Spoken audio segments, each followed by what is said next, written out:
আসসালামু আলাইকুম ওয়া রাহমাতুল্লাহি ওয়া বারাকাতুহু। আলহামদুলিল্লাহি রাব্বিল আলামিন, আসসালাতু ওয়াসসালামু আলা সাইয়্যিদিল মুরসালিন ওয়া আলা আলিহি ওয়া আসহাবিহি আজমাইন। ন্যাশনাল ডক্টরস ফোরামের উদ্যোগে আয়োজিত মাহে রমজানের এই মাগফিরাতের দশকে জুলাই শহীদ এবং আহতদের স্মরণে তাদের সম্মানে দোয়া এবং ইফতার মাহফিলের সম্মানিত সভাপতি,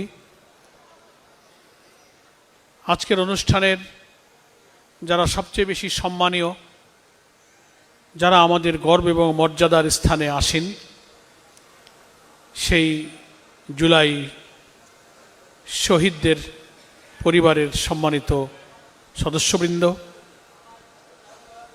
জুলাইয়ের অকুতোভয় লড়াইয়ে যারা আহত ক্ষতবিক্ষত দেহ নিয়ে এখানে উপস্থিত হয়েছেন, আমাদের সেই সব জুলাই যোদ্ধা ভাইয়েরা, সাংবাদিক বন্ধুরা এবং আমন্ত্রিত অতিথিবৃন্দ এবং এনডিএফের এই ইফতার মাহফিলে উপস্থিত সমাজের অত্যন্ত সম্মানীয় এবং গুরুত্বপূর্ণ পেশা হিসেবে যারা চিকিৎসা পেশায় নিয়োজিত আছেন, সেই সব ভাই ও বোনেরা, মাহে রমজানের এটা মাগফিরাতের দশক। রসুল আকরাম সাল্লাল্লাহু আলাইহি ওয়াসাল্লাম রমজানকে ফজিলতের বিবেচনায় তিনটা দশকে ভাগ করেছেন। প্রথম দশকের জন্য বলেছেন ওয়া আউয়ালু রহমাতুন, মধ্য দশকে ওয়া আউসাতুহু মাগফিরাতুন, শেষ দশকে ওয়া আখিরু ইতকুম মিনান নার। প্রথম দশক হচ্ছে রহমত নাজিলের, রহমত পাওয়ার সুযোগ। মধ্য দশকে নিজের গোনা থেকে ক্ষমা পাওয়ার সুযোগ। শেষ দশকে যোজকের আগুন থেকে নিজেকে বাঁচাবার সুযোগ। আজকের এই দোয়া এবং ইফতার মাহফিলে আমাদের রব, যিনি মালিক ইয়াউমিদ্দিন, যার কাছে আমাদের সবাইকে ফিরে যেতে হবে, তিনি দয়া করে মেহেরবানি করে এবারে রমজানকেও আমাদের ভাগ্যে নসিব করেছেন। রহমত, ক্ষমা, দোজখের আগুন থেকে বাঁচাবার এই সুযোগ কত রোজাদাররা গত রমজানেও পেয়েছিল, এবার আমাদের সাথে তারা নেই, তো আল্লাহ দয়া করে আমাদেরকে বাঁচিয়ে রেখেছেন। ক্ষমার এই মাসে আমাদেরকে ক্ষমা চাওয়ার সুযোগ দিয়েছেন। অনেকেই আমরা অসুস্থ, জুলাই আন্দোলনে আঘাতপ্রাপ্ত, ক্ষতবিক্ষত শহীদ পরিবারের সদস্যরা তাদের আপনজন হারানোর বেদনায় অশ্রুসিক্ত, বেদনাহত। সবাই আমরা আল্লাহর কাছে শুকরিয়া আদায় করছি যে আল্লাহ তাআলা আমাদেরকে এই নিয়ামত রমজানের দিয়েছেন। আমরা যেন রমজানের প্রকৃত হক, প্রকৃত তাৎপর্য, প্রকৃত দাবি পূরণ করে এই রমজানে আল্লাহ তাআলা যাদেরকে ক্ষমা করেন, জাহান্নামের আগুন থেকে বাঁচান, রাসূলের হাদিসে যেটা পাওয়া যায়, সেই সব ক্ষমাপ্রাপ্ত বান্দা বান্দীদের মধ্যে আল্লাহ যেন আমাদেরকে শামিল করেন। আল্লাহর কাছে আমরা সেই দোয়া করছি। সবাই বলুন আমিন। আল্লাহ আমাদেরকে এখানে উপস্থিত হওয়ার সুযোগ দিয়েছেন, সেজন্য আমি শুকরিয়া আদায় করছি। শেষ হয়ে যাবে কিছুক্ষণের মধ্যেই দোয়া কবুলের বরকতময় সময়। ইফতারির পূর্ব মুহূর্তে আমরা দোয়া করব এবং ইফতার করব। দুটো কথা আমি তার আগে বলি। প্রথম কথা হচ্ছে যে জীবনে রমজান তো কত পেলাম, 20, 30, 40, 50, 60, 70 বছর পার হয়ে যাচ্ছে জীবনের। রমজানের ফজিলতের বর্ণনাগুলো, লোভনীয় কথাগুলো, ক্ষমার কথাগুলো, দোজখ থেকে বাঁচার কথাগুলো শুধু শুনছি, কিন্তু আমরা যারা হাজির বা যারা রোজা রাখি, আমরা মুমিন ভাই বোনেরা, আমরা নিজেরা কতটা রোজাকে সেই ক্ষমা পাওয়ার উপযুক্ত করে আমরা আদায় করতে পারছি। রোজা রেখে আমাদের চোখ, আমাদের জবান, আমাদের কান, আমাদের হাত পা, আমাদের চিন্তা, আমাদের মন মগজ, আমাদের নফসানিয়াতকে দমন করে রুহানিয়াতের শক্তিকে বৃদ্ধি করে পাপ থেকে আত্মরক্ষার উপযোগী করে রোজাটা কত ভালো করে রাখতে পারলাম, এই রমজানের মাঝখানে এসে সেটাই আজকে আত্মপর্যালোচনা, আত্মসমালোচনা, সেলফ ক্রিটিসিজমের সময়। আমরা কি রোজায় শয়তানের সব অসওয়াসা থেকে, মুক্ত থেকে, পাপ থেকে নিজের অঙ্গকে বাঁচাতে পারলাম? আমরা কি তারাবিগুলোর হক আদায় করতে পারছি? আমরা কি কোরআন তেলাওয়াতের হক আদায় করতে পারছি? আমরা কি নিজেকে সংযমী, সবর, সংযত হয়ে রোজার মধ্য দিয়ে আল্লাহমুখী জীবন গড়ার জন্য যে তাকওয়া, যে পরহেজগারি, সেজদায় মশগুল থাকা, জিকিরে মশগুল থাকা, তেলাওয়াতে মশগুল থাকা, গুনার জন্য ইস্তেগফার করা, আগামীতে ইতিকাফের যে সম্ভাবনা, যে দিন বেঁচে থাকলে সেখানে আমাদের কতজনের আগ্রহ, এসব আত্মপর্যালোচনার সময় আমাদের চলে যাচ্ছে। আমরা দোয়া করব, আল্লাহর কাছে আমরা মাগফিরাত চাইব। আল্লাহ, জীবনে যতগুলো রমজান তুমি দিয়েছ, রাসূল সাল্লাল্লাহু আলাইহি ওয়াসাল্লাম যে বলছেন সে বড়ই হতভাগ্য যে রোজার মাস জীবনে পেলেও অথচ তার গুনাহ মাফ করাতে পারল না। রাসূল বলছেন সে বড়ই হতভাগ্য। আল্লাহর কাছে আমরা ক্ষমা চাই। হায় আল্লাহ, হায়াত থাকতে এই সব হতভাগ্যদের মধ্যে তুমি আমাদেরকে সামিল করো না, তুমি ক্ষমাপ্রাপ্তদের মধ্যে আমাদেরকে তুমি সামিল করো। শেষ কথা হলো, জুলাই যোদ্ধা, জুলাই আহত, জুলাই শহীদ, এখানে তারা আছেন। কম বেশি আমরাও জুলাই আন্দোলনের সাথে সম্পৃক্ত, প্রত্যেকেই নির্যাতিত, মজলুম। যে স্বপ্ন, যে গণ আকাঙ্ক্ষা নিয়ে 18 কোটি মানুষের পক্ষে তারুণ্যের এই শক্তি, মৃত্যুঞ্জয়ী শক্তি, অকুতোভয় অদম্য সাহস নিয়ে যারা অত্যাচারী শাসকের বিরুদ্ধে লড়াইতে নেমে দিনকে বদলে দিয়েছিলেন, নতুন বাংলাদেশের একটা অভিযাত্রায় আমাদের যে যাত্রা শুরু হয়েছিল, আমরা ভেবেছিলাম ফ্যাসিবাদ বিরোধী আন্দোলনে যারা একসাথে আমরা লড়াই করেছিলাম, আমরা সবাই গণ আকাঙ্ক্ষাকে ধারণ করব, জুলাইয়ের চেতনাকে ধারণ করব, গণতান্ত্রিক আকাঙ্ক্ষাকে ধারণ করে বিদ্যমান রাষ্ট্র কাঠামো পরিবর্তন করে আমার যে নতুন রিফর্ম, নতুন সংস্কার, যে জুলাই সনদকে আমরা স্বাক্ষর করেছি তার ভিত্তিতে সংবিধান পরিবর্তন হবে, আমাদের দেশটা নতুন হবে। নতুন কোনো স্বৈরাচারের জন্ম হওয়ার সুযোগ আমাদের আইনে, সংবিধানে থাকবে না। শাসক যে আসবে সে অত্যাচারী হতে পারবে না। রাষ্ট্রপতি, প্রধানমন্ত্রী ক্ষমতার ভারসাম্য হবে। ক্ষমতায় এসে আজীবন ক্ষমতায় থাকার স্বপ্ন থাকবে না। রাষ্ট্রের প্রত্যেকটি বিভাগে রন্ধে রন্ধে দুর্নীতি, বাসা বাঁধবার কোনো সুযোগ পাবে না। তেমনি করে আমাদের জুডিশিয়ারি, আমাদের সিভিল অ্যাডমিনিস্ট্রেশন, আমাদের পাবলিক অ্যাডমিনিস্ট্রেশন, আমাদের ডিফেন্স, আমাদের সব কিছুকে আমরা সেভাবে সাজাবো। সবাই আমরা সেই জুলাই সনদে স্বাক্ষর করেছিলাম, কিন্তু দুর্ভাগ্য, অত্যন্ত বেদনা নিয়ে আজকে জাতি এই রমজানে দেখতে পাচ্ছে জুলাই আন্দোলনের সবচেয়ে বেনিফিশিয়ারি হিসেবে যারা আজকে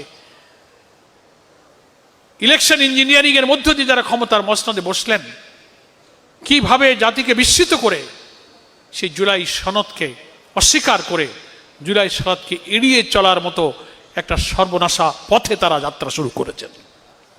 জাতির জন্য এটা বড় দুর্ভাগ্য। আমরা তাদেরকে স্মরণ করিয়ে দিব।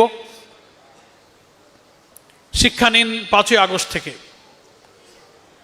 ক্ষমতায় একবার উঠলে পরে আজীবন ক্ষমতায় থাকার যে দাম্ভিকতা, অহংকার, প্রতিপক্ষের উপরে যে আক্রোশ, রাজনৈতিক ভিন্ন মতের উপরে যে প্রতিহিংসার আগুন জ্বালিয়ে আজীবন ক্ষমতায় থাকার স্বপ্ন বিপ্লবী ছাত্র জনতা কি করে খান খান করে দেয়, 5ই আগস্টের দিকে তাকিয়ে তার থেকে শিক্ষা গ্রহণ করুন।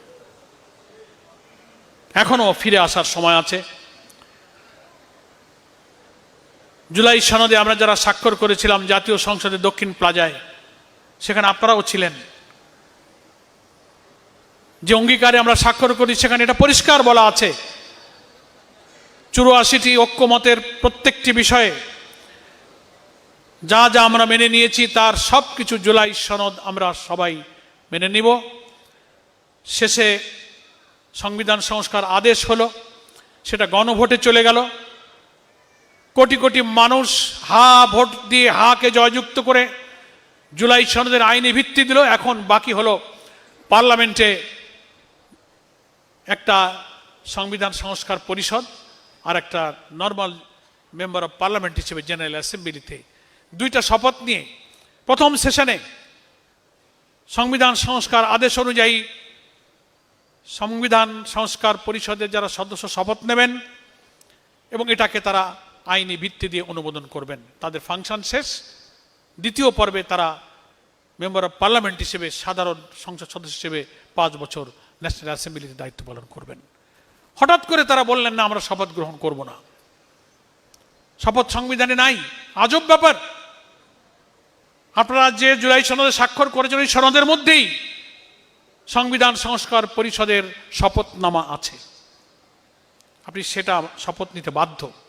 আপনি যদি আজকে সংখ্যাগরিষ্ঠতার জোরে এটাকে অস্বীকার করেন তাহলে আপনাদেরকে বলতে আমরা বাধ্য হব যে পূর্বসূরীরাই কিন্তু এই আচরণ করেছে। সংখ্যাগরিষ্ঠতার জোর কখনো কোটি কোটি মানুষের গণভোটে হা জয়যুক্ত করে জনগণের অভিপ্রায় হচ্ছে সব আইনের সবচেয়ে ঊর্ধ্বে, সবচেয়ে বড় শক্তি। সেই শক্তিকে উপেক্ষা করা আপনাদের উচিত হচ্ছে না। সংবিধানে নাই তো সংবিধানে এই নির্বাচনও তো ছিল না। আপনি যদি সংবিধানের প্রতি, যে সংবিধানকে আমরা সংবিধানকে সংস্কার করতে চাচ্ছি, যার জন্য এত সংস্কার, যার জন্য ছাত্র জনতার এত রক্ত, এত চোখের পানি, আপনি যদি সেই নতুন বাংলাদেশকে অস্বীকার করে কর্তৃত্ববাদী শাসনের দলিল হিসেবে যে সংবিধানকে পূজা করেছে যারা, সেই সংবিধানকে যদি এখন রেফারেন্স ধরেন তাহলে আপনাকে তো এটাও মানতে হবে, এই সংবিধান মানতে গেলে তো শেখ হাসিনাকে প্রধানমন্ত্রী মানা লাগবে, এই নির্বাচন তো অবৈধ হবে, অন্তর্বর্তীকালীন সরকার অবৈধ হবে, আপনারা যে পার্লামেন্টে গেছেন তাও তো অবৈধ হবে, গণভোট যদি অবৈধ হয় তো আপনার এমপিগিরিও তো অবৈধ হবে। একই দিনে আপনি 2টা ভোট করেছেন, চক্রান্ত করে আপনি লয়ার ঠিক করে পার্লামেন্টে গিয়ে রিট করেছেন, সেখানে আপনি সংবিধান সংস্কার আদেশের বৈধতা, গণভোটের বৈধতা, নানান প্রশ্ন তুলেছেন। আজব ব্যাপার। এই প্রশ্ন যে আপনার দিকে ছুটে যাচ্ছে, ক্ষমতার মোহে সংবিধান দেখাবেন না মানুষকে, কারণ সংবিধান শুধু আপনার বই, আপনার বাড়ি, আপনার আলমারিতে নাই, এদেশের কোটি কোটি মানুষের ঘরে সংবিধান আছে। সংবিধানকে মিস ইন্টারপ্রেট করে, সংবিধানকে ভুল বুঝিয়ে গণতন্ত্রকামী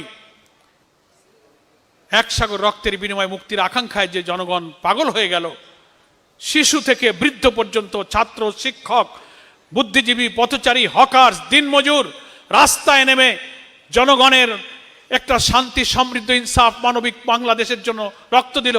আপনি সেই স্বপ্ন যদি ধূলিসাৎ করতে চান তো বুঝতে হবে এইটাই শেষ নয়, জুলাই আমাদের জন্য এক চিরন্তন শিক্ষা। আবার রাস্তায় প্রয়োজনে এই জুলাই যোদ্ধারা কিন্তু তাদের অধিকার ফেরাবার জন্য আবার নেমে আসবে ইনশাআল্লাহ। রোজার দিনে এত কঠিন কথা বলতে মন চায় না, কিন্তু আপনারাই হচ্ছেন জুলাই আন্দোলনের বেনিফিশিয়ারি। আপনি সেই বেনিফিটের জায়গায় গিয়ে আপনি চোখটা সরিয়ে নিলেন। আপনি জুলাই শহীদদের চোখের পানি, ক্ষতবিক্ষত দেহের আহাজারিগুলো খেয়াল করলেন না। এখনো সময় আছে। অন্তর্বর্তীকালীন সরকারের একজন সাবেক উপদেষ্টা সৈয়দা রেজওয়ানা হাসান আত্মস্বীকৃত একজন ইলেকশন ইঞ্জিনিয়ারিং এর একজন রাজ সাক্ষী, ভাইরাল হয়েছে। তিনি জামাত ইসলামকে ইঙ্গিত করে বলেছেন মেইন স্ট্রিম রাজনীতির শক্তি হিসেবে পার্লামেন্টে তারা আসতে না পারে বলে সেই চেষ্টা করে তারা সমর্থ হয়েছে তাদেরকে সেই পার্লামেন্টে 168 আসনে জেতবার যে সম্ভাবনা, সেইখানে 100কে থামিয়ে দিয়ে 68তে থামিয়ে দেওয়া হয়েছে। যে ইঞ্জিনিয়ারিং এ আপনারা সেখানে ছিলেন, আপনাকে বলতে হবে আপনার সাথে ইঞ্জিনিয়ারিং এ কারা কারা জড়িত ছিল। খলিলুর রহমান, ডক্টর ইউনূস সাহেবের যিনি সিকিউরিটি অ্যাডভাইজার ছিলেন, যিনি লন্ডন কনস্পিরেসির নায়ক, আমাদের সাংবাদিক সম্মেলনে আমরা আজকে তার নামও বলেছি। তারাই আজকে যারা জুলাই সনদকে অস্বীকার করছেন তাদেরকে ইঞ্জিনিয়ারিং করে ক্ষমতায় বসিয়েছেন, আর এখন সেই জুলাই সনদকে অস্বীকার করতে চান। আজকে জুলাই শহীদ আর আহতদের এই দোয়ার অনুষ্ঠানে দাঁড়িয়ে আপনাদের জন্য মায়া হয়, আপনাদের জন্য দুঃখ হয়। আপনারা ফিরে আসুন, অপরিণামদর্শী সর্বনাশা পথ থেকে নিজেদেরকে, জাতিকে, দেশকে রক্ষা করুন। আজকের আয়োজক ন্যাশনাল ডক্টরস ফোরাম ঢাকা মহানগরী দক্ষিণ শাখাকে ধন্যবাদ জানিয়ে মহান আল্লাহ তাআলার কাছে আমাদের সিয়াম সাধনা, আমাদের গোনা, আমাদের তওবা, ইস্তেগফার আল্লাহ তাআলা যেন কবুল করুন, এই তৌফিক কামনা করে আমি আমার বক্তব্য শেষ করছি। আমা তৌফিকে ইল্লা বিল্লাহ। আসসালামু আলাইকুম ওয়া রাহমাতুল্লাহি ওয়া বারাকাতুহু। আল্লাহুম্মা আমিন। আল্লাহুম্মা সাল্লি আলা মুহাম্মদ ওয়া আলা আলি মুহাম্মদ কামা সাল্লাইতা আলা ইব্রাহিম ওয়া আলা আলি ইব্রাহিম ইন্নাকা হামিদুম মাজিদ। আল্লাহুম্মা বারিক আলা মুহাম্মদ ওয়া আলা আলি মুহাম্মদ কামা বারাকতা আলা ইব্রাহিম ওয়া আলা আলি ইব্রাহিম ইন্নাকা হামিদুম মাজিদ। ربنا ظلمنا أنفسنا وإن لم تغفر لنا وترحمنا لنكونن من الخاسرين। আল্লাহ, এনডিএফ আয়োজিত আজকে জুলাই শহীদ পরিবার এবং আহতদের স্মরণে এই দোয়া এবং ইফতার মাহফিলকে তুমি কবুল করো। জুলাইয়ের আত্মদানকারী শহীদদেরকে তুমি শাহাদাতের মর্যাদা দাও, আহতদেরকে আল্লাহ তুমি সুস্থতা দান করো। জুলাই সনদ এবং এই কোরবানিকে যারা অস্বীকার করে আল্লাহ তাদেরকে তুমি এখনো দেশপ্রেমের বুঝ দিয়ে সঠিক অঙ্গীকারের উপরে ফিরে এসে দেশকে ভালোবাসার তৌফিক দান করো। ইয়া আল্লাহ, আমাদের রোজা রমজানকে সিয়ামকে তুমি কবুল করো, গুনাহকে মাফ করো। যাদেরকে এই মাসে তুমি ক্ষমা করো সেই ক্ষমাপ্রাপ্তদের মধ্যে তুমি আমাদেরকে গণ্য করো। রব্বানা তাকাব্বাল মিন্না ইন্নাকা আনতাস সামিউল আলিম ওয়া তুব আলাইনা ইন্নাকা আনতাত তাওয়াবুর রহিম বিরহমাতিকা ইয়া আরহামার রাহিমিন। আসসালামু আলাইকুম।